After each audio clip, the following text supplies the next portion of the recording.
का हार्दिक अभिनंदन करती हूँ और उसके लिए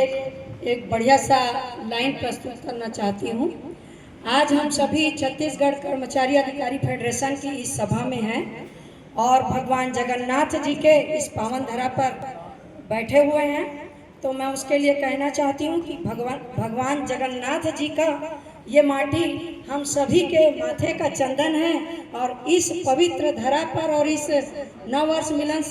समारोह में आप सभी का हार्दिक अभिनंदन है। साथियों, हमारे मंचासीन परम आदरणीय कमल वर्मा भैया, हमारे मंचासीन परम आदरणीय राजेश चटर्जी भैया, हमारे परम आदरणीय बीपी शर्मा भैया, हमारे परम आदरणीय रिछारिया भैया, परम आदरणीय हमारे तिवारी भैया, हमारे राजपूत भैया, जो भी है मैं नाम नहीं ले पा रही हूँ, क्षमा चाहूँगी। परम आदरणीय मंचासीन हमारे पंकज भैया और सभी भैया लोग, मैं आप सभी को बहुत बहुत बधाई देती हूँ कि आप जो पुनः कर्मचारी अधिकारी फेडरेशन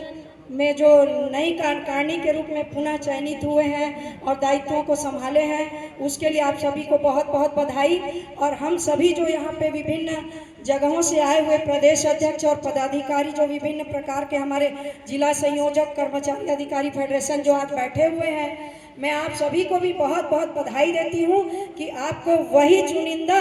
वही कर्मठ और वही विजयी प्रतिनिधि मिले हैं। इसके लिए आप सभी भी बधाई के पात्र हैं। मैं आज हमारे परम आदरणीय जिनका नाम है कमल वर्मा भैया, मैं आपको बताना चाहती हूँ कि आपकी बहुत प्यारी बहन है सुमन शर्मा, और वो आप एक फोन कीजिएगा क्योंकि आप मेरे गुरु हैं, मार्गदर्शक हैं और हमारे संगठन के निर्माता भी हैं। मुझे आज भी वो दिन याद है कि जब हम संगठन बनाने निकले थे और मंत्रालय की फुटपाथ पर भटक रहे थे, तब हमारे एक जिला संयोजक प्रमोद तिवारी जी आदरणीय, आपने आपको फोन किया कि हमारे शहर से हमारी बहनें आई हैं, इनका संगठन बनवाना है, और भैया हमको फोन करके बुलवाए और हमारा संगठन तैयार हुआ। और वो ऐसा संगठन तैयार हुआ, आज मुश्किल से गिन करके सिर्फ 2 वर्ष हुए हैं, और वो संगठन सरगुजा से लेकर दक्षिण बस्तर तक सारे अस्पतालों की जितनी भी नर्सेस बहनें हैं, जिनकी संख्या आज टोटल 10,000 है, अगर वो पीएससी में है तो एक स्टाफ नर्स ही पीएससी संभालती है। अगर भैया ने कहा कि काम बंद करना है तो अस्पताल बंद होता है, क्योंकि एक ही संभालती है, सरकारी भर्तियां होती नहीं है। अगर आरोग्य मंदिर जो प्राथमिक स्वास्थ्य केंद्र है या शहरी प्राथमिक स्वास्थ्य केंद्र है या सामुदायिक स्वास्थ्य केंद्र है,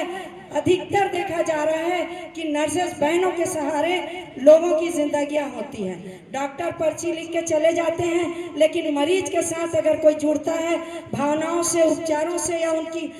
परिस्थितियों से, तो वो नर्सेस होती हैं। इसलिए कहते हैं कि स्वास्थ्य विभाग की ये बहनें नर्सेस स्वास्थ्य विभाग की रीढ़ होती हैं, और जब किसी शासन की या किसी देश की या किसी गांव की अगर रीढ़ की हड्डी या किसी इंसान की रीढ़ की हड्डी अगर खराब हो जाए तो क्या वो खड़ा रह पाएगा साथियों? नहीं रह पाएगा। इसलिए मैं कमल भैया से बोलना चाहूंगी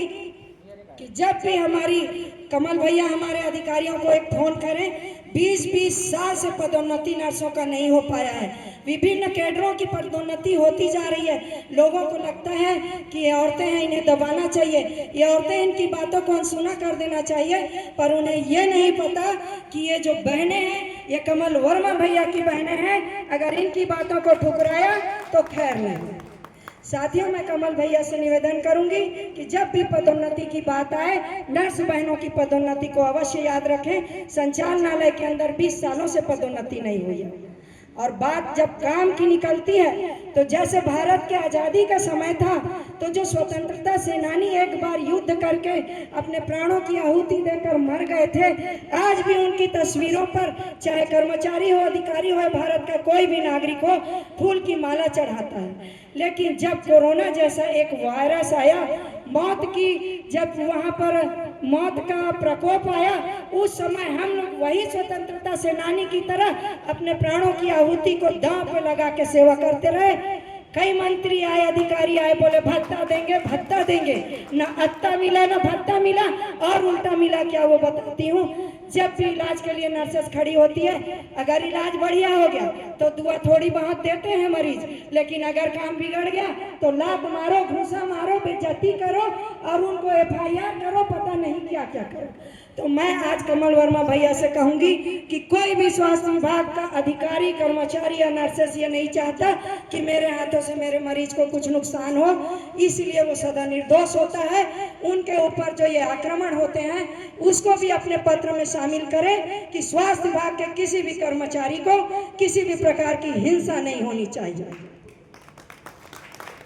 साथियों, मैं एक और निवेदन करती हूँ, आज हम जब भी पत्राचार करते हैं, चाहे संचालनालय हो, चाहे मंत्रालय हो, चाहे मंत्रियों के बंगले हो, चाहे किसी और प्रकार के कैबिनेट हो, हमारे पत्राचार एक के बाद एक आते हैं। सप्ताह में, महीने में, सालों में कई पत्र हो जाते हैं। मुझे लगता है कई पत्रों को कोई पढ़ता है, कोई नहीं पढ़ता, और कसम खा के बैठे कि कर्मचारियों के लिए कुछ करना नहीं है, कितना भी लिख लो।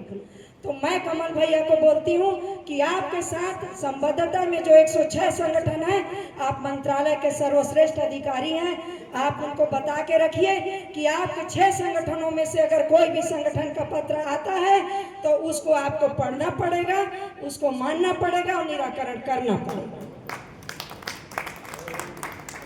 और दूसरी बात, यदि हमारे पत्रों पर विचार नहीं करती सरकार, अधिकारी अनसुना करते हैं, किसी भी प्रकार की कोई कार्रवाई नहीं होती, तब हम कर्मचारी लाचार होकर, विवश होकर हड़ताल करते हैं और उस समय हमारे ऊपर कानून लगता है, कोई सस्पेंड होता है, कोई बर्खास्त होता है, कोई कुछ होता है। तो मैं आदरणीय भैया से निवेदन करूंगी कि वो मंत्रालय में ऐसा कानून